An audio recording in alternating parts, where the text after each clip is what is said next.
RVBN,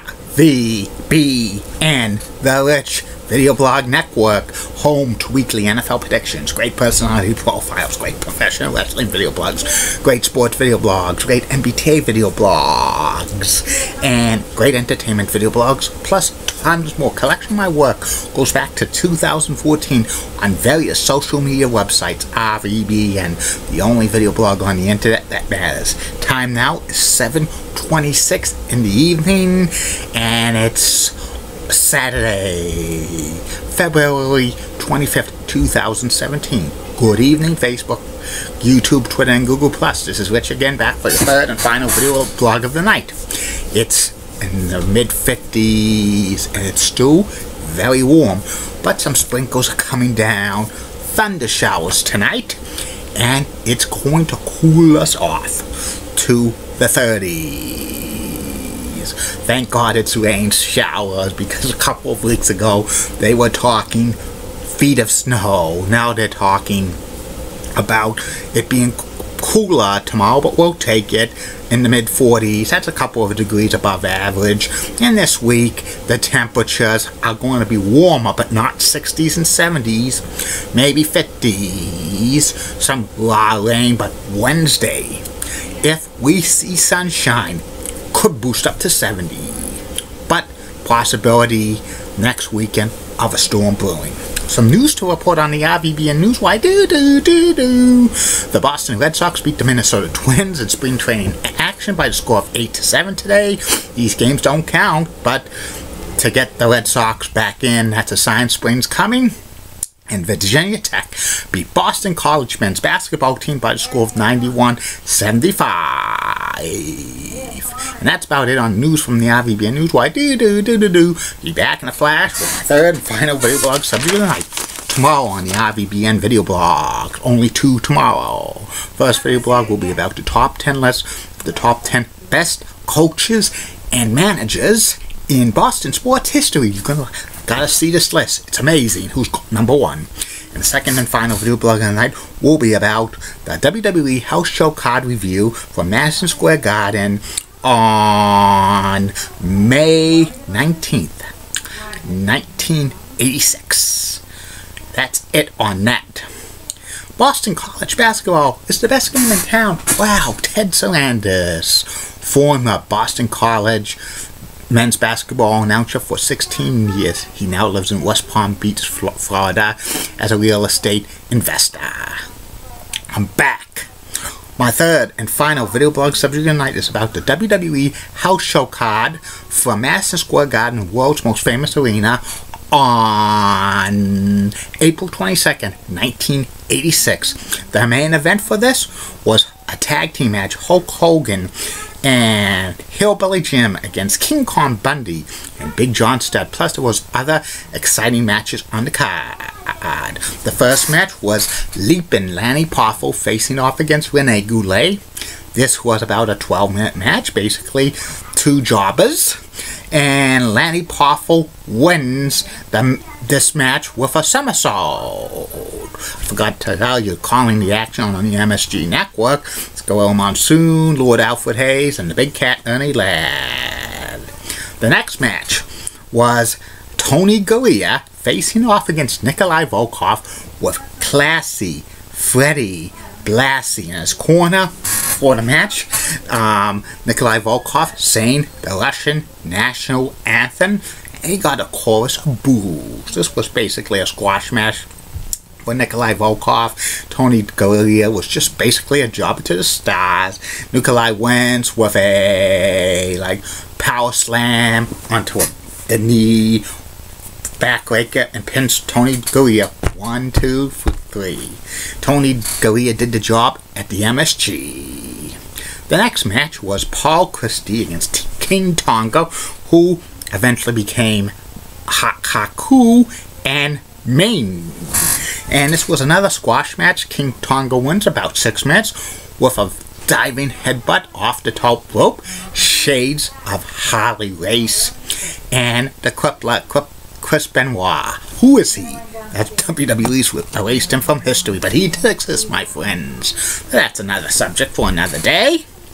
The next match was Iron Mike Sharp, Canada's greatest athlete.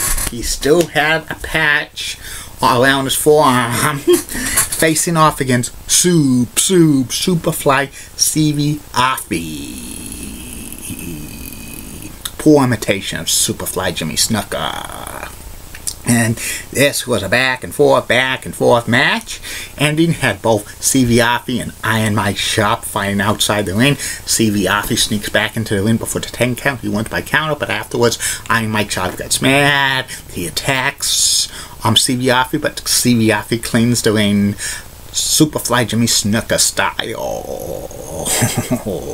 But the fans at Madison Square Garden really didn't buy Superfly Stevie Aoki as the next theme hum of the WWE. I couldn't imagine Stevie Aoki holding gold in the WWE. The next match was Brutus Beefcake facing off against with Johnny Valiant, Luscious Johnny Valiant, facing off against one half of the WWE Tag Team Champions, Dynamite Kid of the British Bulldogs. And this was a competitive match. Ending had the Dynamite Kid blocking a suplex and getting a roll up on Brutus Beefcake for the 1, 2, 3. Beefcake's a for-sure loser. Then he hangs up the Dynamite Kid like the Tree of Rose, but Dynamite's partner, Davey Boy Smith, rescues him. The next match was for the WWE Intercontinental Championship. It was a challenger, Tito Santana, facing off against Macho Man Randy Savage. Ooh yeah, dig it, with Miss Elizabeth in his corner. The title was on the line, and this match was a no disqualification match. That means anything goes. The disqualification rule was waived, and this was a very drag out fight. Tito had Macho Man in the figure 4 leg lock, but Macho Man escaped going to the ropes. Towards the end of the match, Randy Savage punches out the referee. He was not going to get disqualified for that because it's a no disqualification match. If you punch a referee in a no disqualification match, you're not going to get disqualified. Maybe they shouldn't have a referee for a no disqualification match because they're going to hit the referee instead. Savage wins by holding the tights of Tito Santana. 1, 2, 3, Savage retains the IC Championship. The next match was Greg the Hammer Valentine with Luscious Johnny Valiant in his corner, facing off against Davey Boy Smith, one of the British Bulldogs, one half of the WWE Tag Team Champions, and this was another decent match. Ending had Greg Valentine go up to the top rope using a double axe handle. That's rare of the Hammer using a high-flying maneuver to win. He loves to use the figure 4, and he pins Davey Boy 1, 2, 3.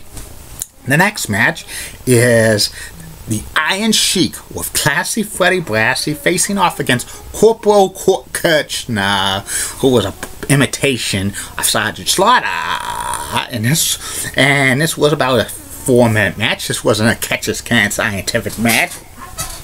Ending had Nikolai Volkov interfere using Freddie Blassie's cane and hitting it with Corporal Kirchner right in the referee's sight.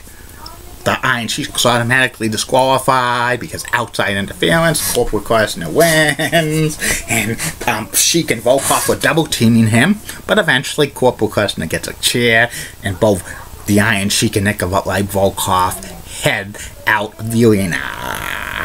The next match was Tiger Chun-Li facing off against Pedro Morales. And this was about 4.5 minutes match. Pedro Morales wins by putting Tiger Chun-Li in a small package. The next match was Scott McGee facing off against Jake the Snake Roberts.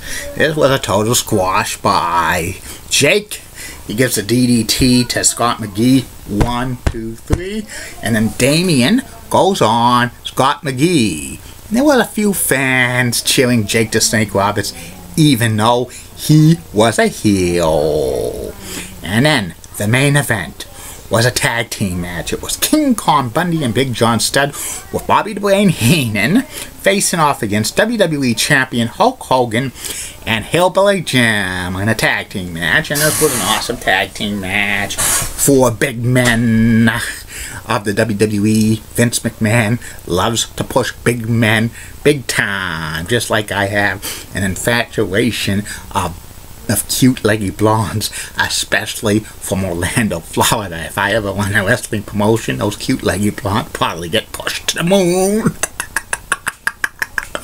But anyway, it was basically like a typical match of Hogan's, like Bundy and Studd attacking Hogan, but Hogan makes the rescue, and Hillbilly Jim also helps out. Ending had Hulk Hogan give the big boot to Big John Studd and a leg drop. Bobby the Brain Heenan interferes. Referee sees that, and he disqualifies King Kong Bundy and Big John Studd. And then Hogan attacks Heenan, and Hillbilly Jim gets attacked by King Kong Bundy. And then, like, when King Kong Bundy's going for the avalanche, Hillbilly Jim moves out of the way, and Bobby the Brain Heenan gets avalanche. So funny. And this Madison Square Garden house show card was a solid B, in my opinion. In fact, this was one of the rare times on an MSG house show card in the mid-1980s that all three WWE champions were on the same card. The WWE champion, the WWE Intercontinental Champion, and the WWE World Tag Team Champions. Usually they would have the champions on separate cards. So a lot of the wrestlers on these cards got a bigger payday because Hulk Hogan was on it. And that's about it on that. I'll be back tomorrow. Facebook, YouTube, Twitter, and Google+. But only 2 video blogs. Keep calm, everybody. And I'm a Julie Budding guy. Molly Holds Blood, WCCL Roxanne's Nice Legs. Elizabeth Hatzo's so stunning. She's the best. Amy Sweezy's awesome. Awesome Amy. Linda Treasure of WBIX Channel 11 New York. Such a rocking cougar. She got the best legs in New York City, Bond. And Bobby Gibbs of ABC 11 has a sweet southern accent. Best legs in Raleigh, North Carolina. And in the words of Dee Patel last week, no bus. Good night, everybody, and sweet dreams and self high five, as Diamond Dallas paid.